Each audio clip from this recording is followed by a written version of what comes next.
الحمد لله الذي لم يتخذ ولدا ولم يكن له شريك في الملك ولم يكن له ولي من الذل وكبروا تكبيرا۔ آپ کہہ دیجئے کہ تمام تعریفیں اس اللہ کے لیے ہیں جس کا کوئی بیٹا نہیں ہے، لم يتخذ ولدا، اس نے کوئی بیٹا نہیں بنایا، ولم يكن له شريك في الملك، بادشاہت میں اس کا کوئی شریک نہیں ہے، بادشاہت میں اللہ کا کوئی شریک، وَلَمْ يَكُنْ لَهُ وَلِيٌّ مِّنَ الذُّلِّ، کمزوری کی وجہ سے کوئی اس کا مددگار نہیں ہے، وَكَبِّرْهُ تَكْبِيرًا، آپ اس کی خوب بڑائی بیان کیجئے۔ بہت پیاری، بہت زبردست آیت، اس میں اللہ تعالیٰ کی توحید بھری ہوئی ہے، عجیب انداز سے اللہ تعالیٰ نے اپنی توحید کو بیان کیا۔ وَقُلِ الْحَمْدُ لِلَّهِ، آپ کہہ دیجئے کہ تمام تعریفیں اس اللہ کے لیے ہے، لم يتخذ ولدا، جس نے کوئی بیٹا نہیں بنایا۔ اب دیکھو عام طور پر حمد کا مطلب ہے شکر، حمد کا مطلب کیا ہے؟ شکر ادا کرنے کے لیے عام طور پر ہم جب شکر ادا کرتے ہیں تو عربی میں اس کے لیے الحمدللہ ہی بولتے ہیں۔ جہاں بھی کسی چیز پر ہمیں شکر ادا کرنا ہوتا ہے ہم کیا کہتے ہیں؟ الحمدللہ۔ چھینک آ گئی تو ہم کیا بولتے ہیں؟ الحمدللہ، کیونکہ چھینک کا صحیح نکل جانا یہ بھی اللہ کی نعمت ہے بہت بڑی۔ سانس رک جاتی ہے نا انسان کی، جب چھینک لیتا ہے انسان تو سانس رک جاتی ہے۔ اگر بتاؤ وہ روح ہمیشہ کے واسطے رک جائے تو مشکل ہے کہ نہیں ہے؟ تو اس مشکل سے اللہ تعالیٰ نے بچا دیا، چھینک آ گئی تو اب سانس بحال ہو گئی، سانس دوبارہ اپنی رفتار سے جاری ہو گئی، جو پہلے جو اسپیڈ تھی چھینک آنے سے پہلے اسی حال میں سانس واپس آ گئی، اس لیے ہم کہتے ہیں الحمدللہ۔ ایسی کسی بھی نعمت پر کھانے کے بعد جو دعا ہے اس میں کیا ہے؟ الحمدللہ۔ الحمدللہ کی جملہ ہے نا، الحمدللہ الذی اطعمنا۔ تو جتنی بھی دعاؤں میں شکر کا شکریہ ادا کرنے کی ہمیں تعلیم دی گئی ہے تو سب میں الحمدللہ۔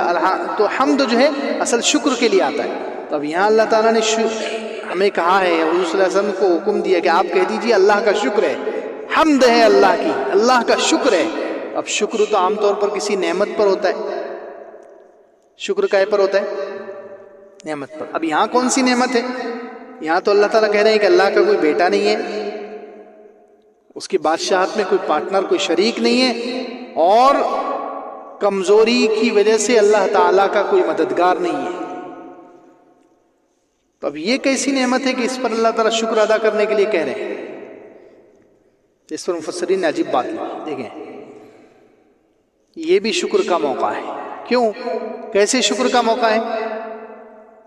تمام تعریفیں اللہ کے لیے، اللہ کا شکر ہے، الذی لم یتخذ ولدا، کہ اس کا کوئی بیٹا نہیں۔ اللہ کا بیٹا نہ ہونا یہ بھی انسانوں کے لیے بہت بڑی شکر کی چیز ہے۔ کیوں؟ اس لیے کہ عام طور پر ہم دنیا میں دیکھتے ہیں جس کا بیٹا ہوتا ہے نا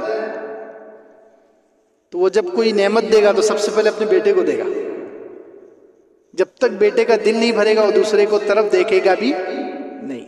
تو اللہ کا بیٹا نہ ہونا، اللہ کو اولاد نہ ہونا، یہ سب انسانوں کے لیے بہت اچھی بات ہے، ساری مخلوق کے لیے بہت اچھی چیز ہے کہ اللہ کو کوئی اولاد نہیں ہے۔ اس لیے اللہ کا کسی سے لگاؤ نہیں ہے، جیسے بیٹے سے جو انسان کا لگاؤ ہوتا ہے ویسے اللہ تعالیٰ کا جھکاؤ کسی ایک کی طرف نہیں ہے، سب کو اللہ تعالیٰ ساری مخلوق کو برابر دیتے رہتے ہیں۔ جیسے انسان کا اگر بیٹا ہو تو انسان سب سے پہلے اور سب سے زیادہ اپنے بیٹے کو دے گا، جب تک اپنے بیٹے کا پیٹ نہ بھر جائے، جب تک بیٹے کی ساری ضرورتیں پوری نہ ہو جائے دوسرے کی طرف دیکھے گا وہ۔ تو اگر اللہ کی اولاد ہوتی تو ساری مخلوقات مشکل میں پڑ جاتی، اللہ تعالیٰ پہلے اپنی اولاد کی مدد کرتے، تو پھر جب تک دوسری مخلوق کا کیا ہوتا؟ تو اس لیے اللہ کی اولاد نہ ہونا یہ بھی انسانوں کے لیے شکر کا مقام ہے، اس لیے کہا الحمدللہ، اللہ کا شکر ہے کہ جس کا بیٹا نہیں ہے۔ وَلَمْ يَكُنْ لَهُ شَرِيكٌ فِي الْمُلْكِ، اللہ کی بادشاہت میں کوئی اس کا شریک نہیں، یہ بھی انسانوں کے لیے شکر کی چیز ہے۔ اللہ کے اگر شریک ہوتا، پارٹنر، کاروبار میں دو پارٹنر ہوں تو ایک پارٹنر کبھی سخی ہے، بہت زیادہ لٹانے والا، بہت زیادہ دینے والا، اور دوسرا کنجوس ہے، تو وہ دوسرا اس کو روکے گا کہ نہیں روکے گا؟ پارٹنر جو ہے اتنا مت لٹاؤ بھائی، ہم کنگال ہو جائیں گے، ہمارے پاس کچھ نہیں بچے گا، وہ روکے گا۔ تو اللہ کا کوئی شریک نہیں ہے کہ اس کو کوئی روکے دینے سے، یہ اللہ کا شریک نہ ہونا یہ بھی بہت بڑی انسانوں کے لیے شکر کی چیز ہے۔ انسانوں کو شکر ادا کرنا چاہیے کہ اگر اللہ کا کوئی پارٹنر ہوتا خدا نخواستہ، نعوذ باللہ، تو وہ روکتا، اب کوئی پارٹنر نہیں ہے، اس لیے اللہ کو کوئی روکنے والا نہیں، وہ بے حساب دیتا ہے، ہر ایک کو دیتا ہے۔ اسی طریقے سے وَلَمْ يَكُنْ لَهُ وَلِيٌّ مِّنَ الذُّلِّ، کمزوری کی وجہ سے کوئی اللہ کا مددگار بھی نہیں۔ یہ بھی انسانوں کے لیے شکر کا مقام ہے کہ اللہ تعالیٰ کبھی کمزور ہوا ہی نہیں، نہ کبھی کمزوری اللہ پر آئی ہے نہ آئے گی۔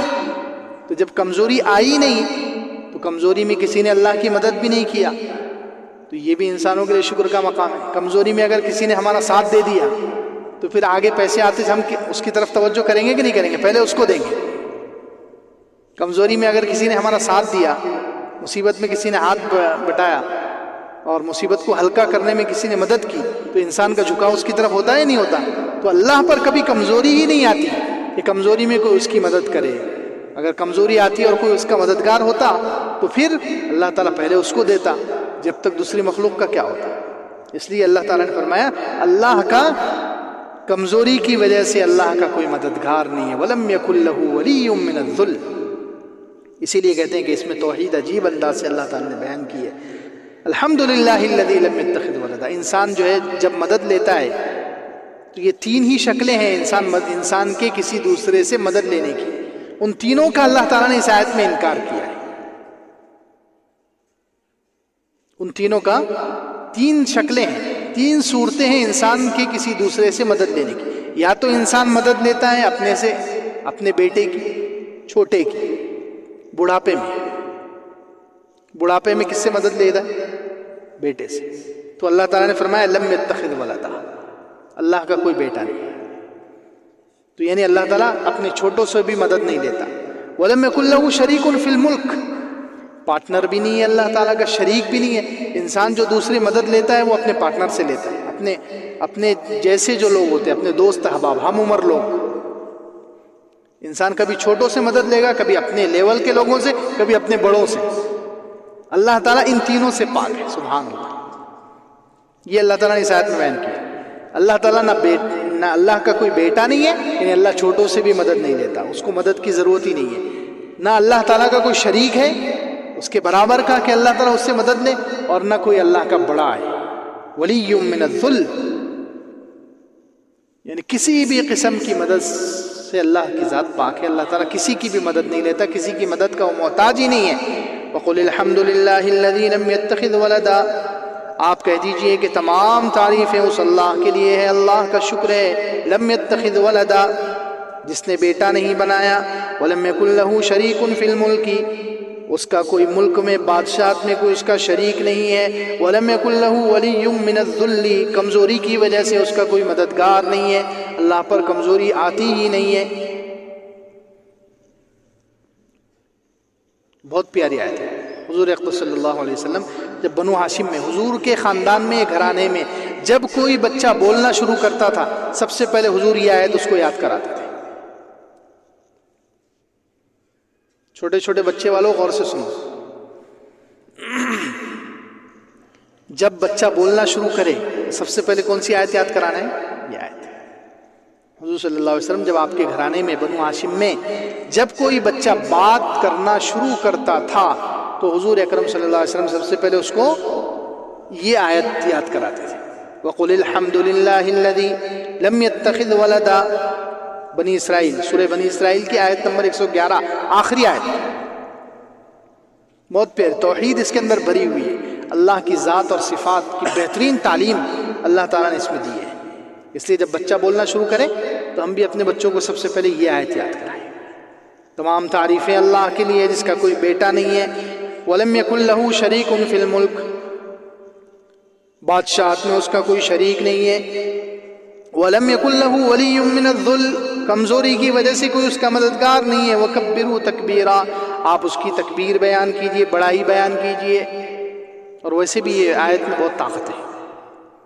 حضور صلی اللہ علیہ وسلم ایک صحابی کے پاس ہے، حضرت ابو ہریرہ رضی اللہ عنہ راوی ہے کہ حضور صلی اللہ علیہ وسلم ایک صحابی کے پاس گئے، بہت وہ صحابی غریب بھی تھے اور بیمار بھی تھے، بیماریاں بھی تھیں ان کو لگی ہوئی، اور غربت، یہ دونوں چیزیں بہت خطرناک ہیں۔ انسان خالی غریب ہو تو وہ خود کتنا پریشان ہوتا ہے، اور اوپر سے اگر بیماری آ جائے تو غریب پلس بیماری کتنی خطرناک چیز ہے۔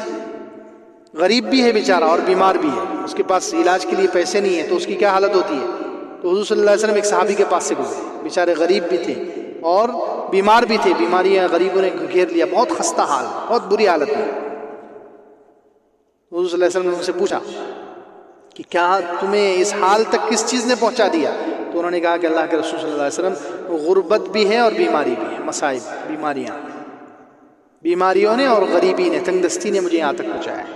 تو اللہ کے رسول صلی اللہ علیہ وسلم نے ارشاد فرمایا میں تمہیں 5 کلمے سکھاتا ہوں، یہ 5 کلمے پڑھو، اللہ تعالیٰ سارے حالات درست کر دے گا. اس میں سے 4 کلمے اس آیت میں ہیں اور ایک کلمہ 19ویں پارے کی آیت کا ہے. توکلت علی الحی، توکلت علی الحی الذی لا یموت، یہ جو جملہ ہے یہ 19ویں پارے میں ہے اور باقی 4 جملے یہ اس آیت میں ہیں. اللہ کے رسول صلی اللہ علیہ وسلم نے ان کو یہ 5 جملے سکھائے. توکلت علی الحی الذی لا یموت، الحمدللہ الذی لم یتخذ ولدا، یہ دوسرا جملہ. تیسرا جملہ ولم یکن لہ شریک فی الملک. چوتھا جملہ ولم یکن لہ ولی من الذل. پانچواں جملہ وکبرہ تکبیرا. یعنی 4 جملے تو اس آیت میں ہیں اور 5واں جملہ 19ویں پارے. بعد میں کچھ دنوں کے بعد حضور صلی اللہ علیہ وسلم کا پھر ان صحابی کے پاس سے گزر ہوا تو دیکھا ماشاءاللہ بہت خوشحال ہے، بیماریاں دور ہو گئی، غربت دور ہو گئی، ساری پریشانیاں دور ہو گئی، اچھے حال میں ہیں. پوچھا کہ اچھی حالت کیسے ہو گئی؟ کہا حضور جب سے آپ نے ارشاد فرمایا ہے میں کثرت سے وہ 5 کلمے پڑھتا رہتا ہوں تو اللہ تعالیٰ نے میری ساری بیماریاں بھی دور کر دی اور غریبی بھی دور کر دی. تو بہت جاندار آئے تھے. وَقُلِ الْحَمْدُ لِلَّهِ الَّذِي لَمْ يَتَّخِذْ وَلَدًا وَلَمْ يَكُنْ لَهُ شَرِيكٌ فِي الْمُلْكِ وَلَمْ يَكُنْ لَهُ وَلِيٌّ مِّنَ الذُّلِّ وَكَبِّرْهُ تَكْبِيرًا.